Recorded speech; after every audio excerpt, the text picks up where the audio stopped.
Cloning vector. शुरू में हमने देखा कि रिस्ट्रिक्शन एंडोन्यूक्लिएज की जब डिस्कवरी हुई तो उसी समय जो है बायोटेक्नोलॉजी या जेनेटिक इंजीनियरिंग की नींव पड़ चुकी थी। उसके बाद जब हमको ये पता चल गया कि एक स्पेसिफिक साइट पर हम डीएनए को कट कर सकते हैं, क्योंकि जोड़ने वाला एंजाइम पहले से डिस्कवर था, डीएनए लाइगेज, कट कर सकते हैं और उसमें फॉरेन डीएनए जो है वो ऐड कर सकते हैं या इंसर्ट कर सकते हैं। लेकिन उस डीएनए को, फॉरेन डीएनए को किसी होस्ट में यदि पहुंचाना है तो उसके लिए हमको एक वेक्टर या व्हीकल की ज़रूरत पड़ेगी। यानी यदि उस डीएनए की मल्टीपल कॉपीज हमको प्रोड्यूस करनी है या मॉलिक्यूलर क्लोनिंग करनी है तो हमको एक सुटेबल वेक्टर चाहिए जिसमें हम उस फॉरेन डीएनए को इंसर्ट करके और उसको होस्ट सेल में स्टेबलाइज कर सकें। तो वेक्टर को हम इस तरह डिफाइन कर सकते हैं कि जैसे vectors are the small piece of the DNA which contains several restriction sites, means multiple cloning site, and the small fragment of the DNA inserted into this and they are actively stabilised in the host cell. यानी vector वो होते हैं कि जिसमें तमाम restriction sites होती हैं, यानी रिस्ट्रिक्शन एंडोन्यूक्लिएज उनको कट कर सकता है और उसमें हम अपना डीएनए का फ्रेगमेंट, जो डिजायर्ड फ्रेगमेंट है, उसको ऐड करके, इंसर्ट करके और उसको होस्ट सेल में स्टेबलाइज कर ले और उसके साथ ही जो होस्ट सेल की मशीनरी है उसको वो एडाप्ट कर ले, उसी के साथ रिप्लिकेशन, ट्रांसक्रिप्शन या ट्रांसलेशन प्रोसेस कंटिन्यू रह सके। तो वेक्टर का सिलेक्शन जो है हम करते हैं, तमाम उसके क्राइटेरिया हैं कि कितना बड़ा डीएनए हमको जो है होस्ट सेल में ट्रांसफ़र करना है, साइज डीएनए की डिपेंड करती है या और भी तमाम फैक्टर्स हैं, जैसे ओरिजिन ऑफ रिप्लिकेशन। यानी वेक्टर में यदि ओरिजिन ऑफ रिप्लिकेशन नहीं होगा तो वो रिप्लिकेट नहीं कर पाएगा। तो इट मीन्स कि ओरिजिन ऑफ रिप्लिकेशन, उसमें ओरिजिन ऑफ रिप्लिकेशन का सीक्वेंस होना जरूरी है। रिस्ट्रिक्शन साइट मीन्स कि उसमें कई साइट्स होनी चाहिए जिस पर रिस्ट्रिक्शन एंडोन्यूक्लिएज काम कर सके, यानी उसको कट कर सके एक स्पेसिफिक पॉइंट पर। यानी रिस्ट्रिक्शन एंडोन्यूक्लिएज के लिए स्पेसिफिक सीक्वेंस उसमें होना जरूरी है। मार्कर हम उसको कहते हैं कि यदि हमने किसी सेल में या होस्ट में उस काइमेरिक डीएनए को ट्रांसफॉर्म कर दिया, या मतलब उसको ट्रांसफ़र कर दिया, तो अब कैसे सिलेक्शन करना है कि उस पार्टिकुलर होस्ट सेल में जो है डीएनए ट्रांसफॉर्म हुआ कि नहीं हुआ। तो इसके लिए हम एक सुटेबल मार्कर का यूज करेंगे और उस वेक्टर में वो मार्कर ऐड रहता है। वो मार्कर हो सकता है एंटीबायोटिक रेजिस्टेंस, यानी एम्पिसिलिन या टेट्रासाइक्लिन या अन्य तरह की एंटीबायोटिक का रेजिस्टेंस वाला जीन जो है वो उस वेक्टर में हो। तो यदि वो ट्रांसफॉर्म होगा, किसी सेल में स्टेबलाइज होगा, तो उस सेल को हम स्क्रीनिंग द्वारा सेलेक्ट कर सकते हैं, यानी सिलेक्टिव मीडिया का यूज करके कर सकते हैं। दूसरा जो सिस्टम है उसमें हम लैक जेड जीन्स, यानी जो जीन बीटा गैलेक्टोसाइडेज के लिए रिस्पॉन्सिबल होता है वो जीन जो है हम उसमें करते हैं। और ब्लू वाइट कॉलोनीज, यानी उसको हम ब्लू वाइट मार्कर बोलते हैं। यदि ये जीन इंसर्ट हुआ है तो इट मीन्स कि जो सबस्ट्रेट हम ऐड करेंगे वो ब्लू कलर का होगा और एंजाइम उसको कन्वर्ट कर देगा ब्लू कलर में, जो सबस्ट्रेट होगा वो वाइट कलर में होगा। लेकिन एंजाइम की एक्टिविटी हमने जीन के ट्रांसफ़र के दौरान ख़त्म की है, तो यदि ब्लू कॉलोनीज दिखती है तो इट मीन्स कि उसमें जो है जीन का ट्रांसफ़र नहीं हुआ है, और यदि वाइट कॉलोनीज दिखती हैं तो इट मीन्स उसमें जीन का ट्रांसफ़र हुआ है। तो इस तरह से हम मार्कर का यूज कर सकते हैं। वेक्टर उस तरह का सिलेक्ट करते हैं जो लार्ज फ्रेगमेंट या लार्ज सेगमेंट जो है डीएनए का वो ट्रांसफ़र कर सके। तो ये डिजायर्ड मॉलिक्यूल पर डिपेंड करता है कि कितना बड़ा मॉलिक्यूल हमको होस्ट सेल में ट्रांसफ़र करना है थ्रू द वेक्टर। तो उसी हिसाब से हम वेक्टर का सिलेक्शन करते हैं और 10 किलो बेस से लेकर के और एक हज़ारों किलो बेस तक का डीएनए जो है वो वेक्टर में ट्रांसफ़र किया जा सकता है। और वेक्टर जो है वो डिफरेंट तरह के डीएनए के मतलब डीएनए मॉलिक्यूल को ट्रांसफ़र कर सकते हैं। मल्टीपल क्लोनिंग साइट मीन्स कि वेक्टर में जो है कई एंजाइम्स, कई रिस्ट्रिक्शन एंजाइम्स के लिए भी साइट होनी चाहिए वर्किंग अंडर, या वो प्रोकैरियोटिक और यूकैरियोटिक सेल की जेनेटिक मशीनरी को यूज कर सके, यानी रिप्लिकेशन और ट्रांसक्रिप्शन ट्रांसलेशन जो है वो आइदर प्रोकैरियोटिक सेल्स या यूकैरियोटिक सेल के हिसाब से हो सके। तो इस तरह से जो है वेक्टर में इतनी क्वालिटी होना जरूरी है। तो उसी तरह से वेक्टर को हम सिलेक्ट करते हैं कि हमारे पास जो जीन या जिस डीएनए को इंसर्ट करना है उसकी साइज कितनी है। तो उसके आधार पर वेक्टर जो है तमाम तरह के होते हैं। तो सबसे पहले हम देखते हैं प्लास्मिड।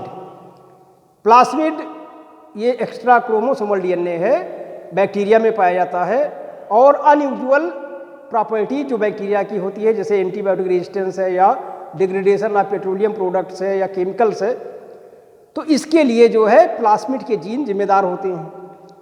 प्लास्मिड दो तरह के हो सकते हैं। प्लास्मिड, एक प्लास्मिड तो होता है जो बैक्टीरिया के डीएनए के साथ ही रिप्लिकेट होता है, यानी वो एक सिंगल कॉपी मेंटेन करता है सेल में, तो उसको हम स्ट्रिंजेंट प्लास्मिड कहते हैं। लेकिन वो बायोटेक्नोलॉजिकल यूज में नहीं आता है, यानी वेक्टर के लिए उसका यूज हम नहीं कर पाते हैं। दूसरा होता है रिलैक्स्ड प्लास्मिड, यानी रिलैक्स्ड स्टेट में जो रहते हैं उसमें जो है जो रिप्लिकेशन होता है वो इंडिपेंडेंट होता है, यानी बैक्टीरियल क्रोमोसोम या बैक्टीरियल डीएनए का रिप्लिकेशन केवल एक बार होता है, लेकिन प्लास्मिड का रिप्लिकेशन बार बार हो सकता है और वो डिपेंड नहीं करता है कि बैक्टीरियल डीएनए का रिप्लिकेशन हो या ना हो। तो उसको हम कहेंगे रिलैक्स्ड प्लास्मिड, और वो मल्टीपल कापीज में पाई जाती है। वो प्लास्मिड जो है सेल में मल्टीपल कापीज में पाई जाएगी और वो for the genetic engineering purpose से उसका हम वेक्टर के रूप में यूज कर सकते हैं। तमाम आर्टिफिशियल प्लास्मिड भी जनरेट किए गए हैं और उसमें अपने अकॉर्डिंग जो है multiple cloning site, origin of replication और मार्कर जो है वो ऐड की जाती हैं। जैसे one of the earliest plasmid which are used artificially that is PBr322। उसके बाद PUC सीरीज के तमाम प्लास्मिड्स जो है वो as a cloning vector use किए जाते हैं। प्लास्मिड जो है वो 10 से 15 किलो बेस पेयर का डीएनए जो है ये होस्ट सेल में ट्रांसफर कर सकते हैं। बैक्टीरियोफेज, बैक्टीरियोफेज जैसा हम लोग जानते हैं कि ये इन बैक्टीरिया को इन्फेक्ट करता है, डीएनए इसमें जेनेटिक मटेरियल होता है, तो इसमें फेज लेमडा और M13 इसको हम एज ए क्लोनिंग वेक्टर इस्तेमाल करते हैं। बैक्टीरियोफेज जब होस्ट सेल में या बैक्टीरिया में इंटर करता है तो वो प्रोटीन कोट अपना बाहर छोड़ता है, डीएनए जो है वो इंटर कर जाता है। अब डीएनए जब इंटर करेगा तो इट मीन्स कि उसमें जो है वो डीएनए पहुंचेगा और होस्ट सेल के डीएनए का दो फेट हो जाएगा, यानी या तो बैक्टीरियोफेज का डीएनए उसमें इंसर्ट होगा और पीढ़ी दर पीढ़ी उसी के साथ वो रिप्लिकेट करेगा और ट्रांसक्राइब करेगा, जिसको हम कहेंगे लाइसोजेनी। दूसरा स्टेट होता है कि जब बैक्टीरियोफेज का डीएनए बैक्टीरियल सेल में जाएगा तो वो बैक्टीरिया के डीएनए को, उस डीएनए का जो है वो लाइसिस हो जाएगी, यानी वो फ्रेगमेंट में कन्वर्ट हो जाएगा, फ्रेगमेंटेशन हो जाएगा, और उसको हम कहेंगे लाइटिक साइकिल। तो यानी बैक्टीरियोफेज दो तरह से एंट्री करता है, या तो लाइसोजेनी के रूप में या लाइटिक साइकिल में। तो लाइसोजेनी जो है उसका कोई यूज नहीं है, इसलिए हम लाइसोजेनी के लिए जो रिस्पॉन्सिबल जीन है वो बैक्टीरियोफेज में से हटा देते हैं, यानी हम उस डीएनए को इंसर्ट करके लाइसोजेनी के लिए जो जीन रिस्पॉन्सिबल है वहाँ पर एक क्लोनिंग साइट है तो उसमें फॉरेन डीएनए इंसर्ट कर देंगे, और यदि वो डीएनए हम एंट्री कराते हैं तो वो केवल लाइटिक साइकिल ही स्टार्ट करेगा और वही हमारे लिए यूजफुल है। और बैक्टीरियोफेज का डीएनए जो है उसमें यदि हम डीएनए इंसर्ट करते हैं फॉरेन डीएनए तो होस्ट सेल में पहुंचाना इसको आसान रहता है, यानी होस्ट सेल में आराम से पहुंच जाता है। M13 जो है बहुत यूजफुल वेक्टर है। यदि हमको सिंगल स्ट्रैंडेड डीएनए की कापी मल्टीपल कापीज बनानी है तो M13 जो है वो सुटेबल वेक्टर के रूप में इस्तेमाल किया जाता है। इसमें जो है फेज डीएनए रहता है और उसमें जो है मल्टीपल साइट होती है, रिस्ट्रिक्शन साइट होती है, और फॉरेन डीएनए ऐड करके और सिंगल स्टैंडर्ड कापीज बनाई जाती है। तो इससे हम जो है 53 किलो बेस तक का डीएनए जो है वो ट्रांसफ़र कर सकते हैं। फास्मिड। फास्मिड जो है ये प्लास्मिड और फेज दोनों डीएनए का जो है इसमें इस्तेमाल होता है, और खासकर जैसे हमने बताया कि यम13 का जो है कुछ जीन सीक्वेंस प्लास्मिड में ऐड कर दिया जाता है, तो उससे क्या होगा, उससे जो है मल्टीपल कापीज बनेगी सिंगल स्ट्रैंडेड डीएनए की, यानी सिंगल स्ट्रैंडेड डीएनए की मल्टीपल कापीज बनेगी। और इसमें जो है चूंकि एक फ़ायदा ये भी है कि इसमें मल्टीपल क्लोनिंग साइट्स भी होती है, यानी कई रिस्ट्रिक्शन एंडोन्यूक्लिएज के लिए अलग अलग साइट्स हैं, और यम13 जो है वो बेसिकली यूज किया जाता है for the single stranded DNA, यानी सिंगल स्ट्रैंडेड डीएनए की मल्टीपल कापीज प्रोड्यूस की जाती है। उसके अलावा बैक्टीरियल आर्टिफिशियल क्रोमोसोम, इसमें जो है इसको हम जो है एक सिंगल कापी मेंटेन कर सकते हैं, और ये जो है लार्ज सेगमेंट यानी लार्ज डीएनए के सेगमेंट को इसमें हम ट्रांसफ़र करते हैं। अप टू 365 किलो बेस का पेयर डीएनए जो है इसमें बैक्टीरियल आर्टिफिशियल क्रोमोसोम से जो है हम ट्रांसफ़र कर सकते हैं।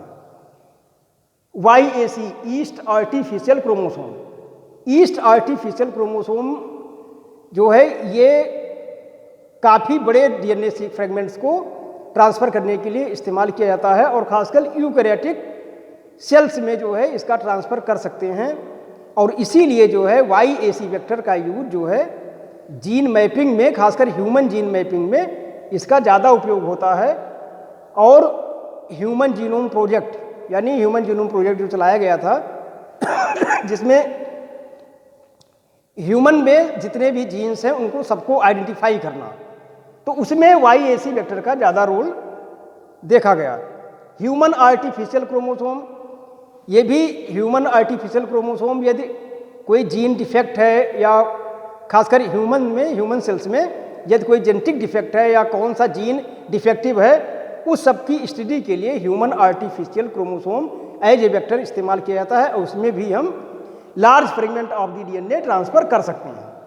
तो इस तरह से जो है ये तमाम वेक्टर हैं जो हम सिलेक्ट करते हैं according to the size of our desired DNA, यानी किस तरह के डीएनए को हमको ट्रांसफ़र करना है। तो बायोटेक्नोलॉजी में जो दूसरा स्टेप हमने देखा, पहला स्टेप रिस्ट्रिक्शन एंडोन्यूक्लिएज, जिसकी खोज से ही बायोटेक्नोलॉजी की शुरुआत हुई। अब किसी भी फॉरेन डीएनए को हम वेक्टर के माध्यम से होस्ट सेल में पहुंचाते हैं, और उस डीएनए किस तरह का डीएनए है, कितना साइज है, उसी के आधार पर हम वेक्टर को सिलेक्ट करते हैं। वेक्टर में कुछ जो न्यूनतम रिक्वायरमेंट है वो हमने बताई कि उसमें ओरिजिन ऑफ रिप्लिकेशन, और उसके अलावा उसके मार्कर, यानी यदि ट्रांसफ़र हो जाता है तो स्क्रीनिंग हम कैसे होस्ट सेल की करेंगे, तो उसके लिए सुटेबल मार्कर एंटीबायोटिक रेजिस्टेंस है, या लैक जेड जीन्स है, ब्लू वाइट मार्कर, इनके आधार पर हम उसको सिलेक्ट कर सकते हैं।